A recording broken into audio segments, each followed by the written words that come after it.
Anda kembali bersama kami untuk membahas tema kita pada pagi hari ini, yaitu adalah persiapan bekal berhaji. Masih bersama dengan kedua narasumber kita pada pagi hari ini, Anda Bapak Sodik dan juga Pak Wawan. Ini tadi sempat menjelaskan sebetulnya begitu ya mengenai kuota haji dan tadi juga persiapan untuk berangkat haji atau menunaikan ibadah haji. Yang paling penting adalah tadi bagaimana ketakwaan kita begitu. Tapi sebelum kita membahas mengenai hal itu, saya ingin tanyakan sebetulnya persiapan secara teknis sendiri dari kiblat, kemudian juga persiapan lainnya untuk para jamaah seperti apa saja? Silakan Pak Wawan.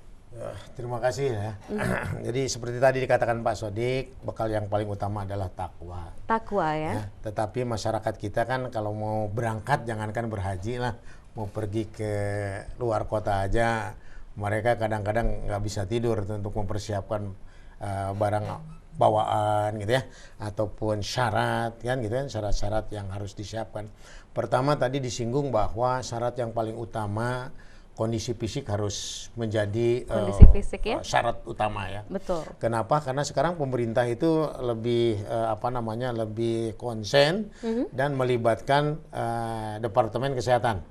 Ya, kalau dulu tidak pernah Departemen Kesehatan diberi wewenang untuk menentukan berangkat dan tidaknya. Ya, kalau menurut Departemen Kesehatan atau dokter kesehatan yang ditunjuk bahwa jamaah ini tidak bisa berangkat karena sakit, ya Kementerian Agama tidak bisa memberangkatkan. Itu karena memang kondisi sekarang, kalau haji sekarang sampai mungkin 2024 itu kondisinya sangat panas. Ya.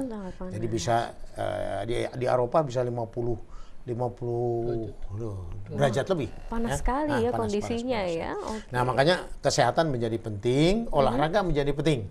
Nah, kiblat dalam memberikan praktek manasik itu senantiasa diawali oleh olahraga.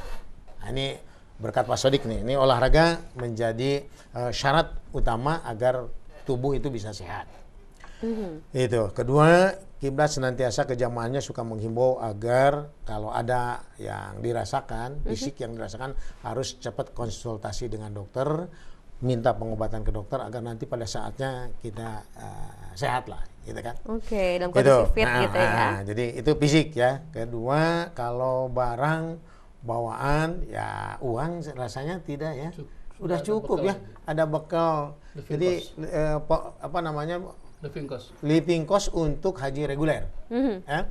Tapi untuk haji plus, nah ini tidak dikasih living cost. Bekal sendiri kalau haji plus. Tapi haji reguler insya Allah dari mulai berangkat sampai pulang jika tidak membawa uang juga cukup lah ya. Sudah terfasilitasi semuanya ya? Sudah, itu karena akan dikasih living cost itu tadi. Oke. Jadi itu mungkin yang itu jadi kesehatan ya, olahraga yang cukup, konsul ke dokter ya gitu kan, agar pas berangkat kita fisik sehat. Di sananya kita harus bisa mengatur ritme dalam beribadah ya. Jangan kita sering kadang-kadang jamaah kita waktu begitu datang ke Madinah, itu menggenjot di Madinah tuh.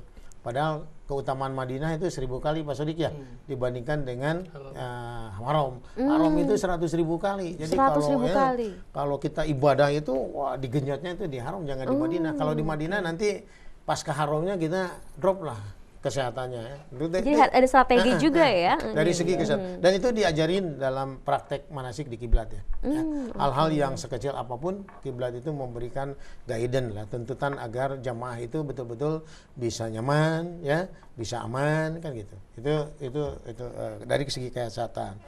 Kalau misalkan dari segi yang lainnya mungkin kita kayak barang bawaan ya, masing-masing biro perjalanan atau travel itu sudah membuat satu guidance lah ya, gitu kan, barang apa saja yang harus dibawa. Dan sekarang di Saudi Arabia tidak serepot mungkin 10 tahun yang lalu lah ya. Nyari jengkol juga ada sekarang. Lengkap. Terus pemerintah, ya sekarang ya Pak. Pemerintah juga sekarang sudah mempersiapkan ya makanan. Jadi kalau dulu tidak dikasih makan, tiap tahun ada perubahan nih Pak Sodik itu senantiasa memberikan perubahan layanan lah, sehingga ada tambahan fasilitas terutama yang dirasakan oleh jamaah reguler Pak Sodik. Kalau jamaah haji khusus mungkin dianggap khusus lah, gitu kan? Betul. Belum tersentuh ya. Tapi mudah-mudahan 4 tahun kemudian ini jamaah haji khusus juga terlayani dengan baik ya, dengan adanya BPKH Pak Sodik ya, gitu kan.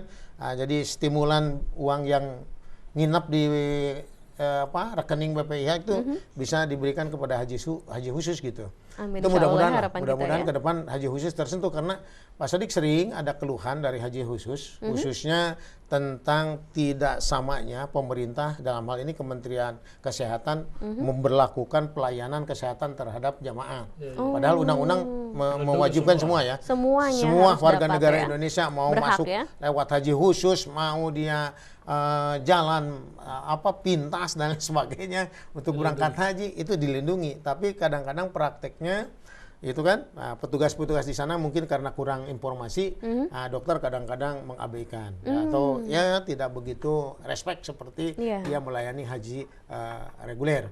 Kita kadang-kadang kesulitan, kita bawa obat terlalu banyak juga di imigrasi nggak boleh. Tidak boleh ya. Kan?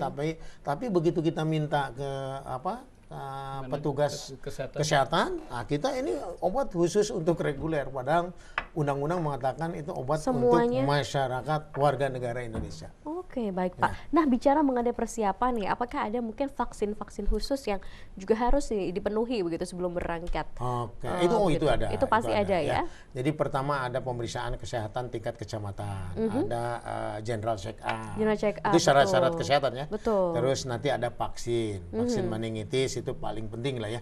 Paling itu, penting ya, vaksin meningitis ya. Nah, kalau vaksin influenza mungkin hukumnya sunat lah, tidak terlalu diwajibkan ya gitu kan. Nah, tadi ada itu vaksin agar kita tetap stabil dan tidak kalah menarik pemirsa. Kalau misalkan setiap hari kita mengkonsumsi vitamin lah. Vitamin, jadi sebelum berangkat juga terus dipersiapkan kondisi tubuh kita, gitu kan, begitu ya. Vitamin, terus kita ya jangan membiarkan tubuh kita itu kering. Betul. Mulut kita itu kering. Kalau mulut sedikit sudah kering, minum air jam-jam. Berdoa untuk minta kesehatan, insya Allah. Amin, insya Allah terus diberikan kesehatan ya. Baik, Pak Sodik tadi sempat menjelaskan mengenai takwa. Ini sebetulnya adalah salah satu bekal utama ketika kita ingin berangkat menunaikan ibadah haji begitu. Makna dari takwa ini sebetulnya seperti apa, Pak Sodik? Iya, pertama tadi ya bahwa haji itu ada dua hal. Satu adalah syaratnya, yang kedua bekalnya. Syaratnya adalah manis tato'a ilaihi sabila, yang mampu uang sudah bayar ya kan, mampu kesehatan tadi sehat ya, mampu bekal sudah ada living cost, dan satu lagi mampu melaksanakannya. Untuk mampu melaksanakan itu adalah berbekal takwa.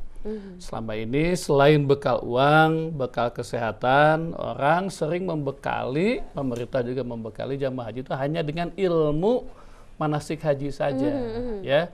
Bahkan di antara ilmu manasik haji, tata cara ibadah haji itu bahkan sering hanya fokus kepada doa saja. Ya, doa yang berpuluh-puluh sehingga membingungkan. Padahal bekal itu selain tadi kesehatan, uang, terutama bekal itu takwa. Takwa itu adalah mental dan akhlak haji. Mental dan akhlak haji. Sebelum kita membahas lebih dalam lagi mengenai takwa atau tadi ya mental dalam berhaji, begitu kita masih akan terus membahas mengenai bekal berhaji. Tetap bersama kami. Usai jeda kami akan segera kembali.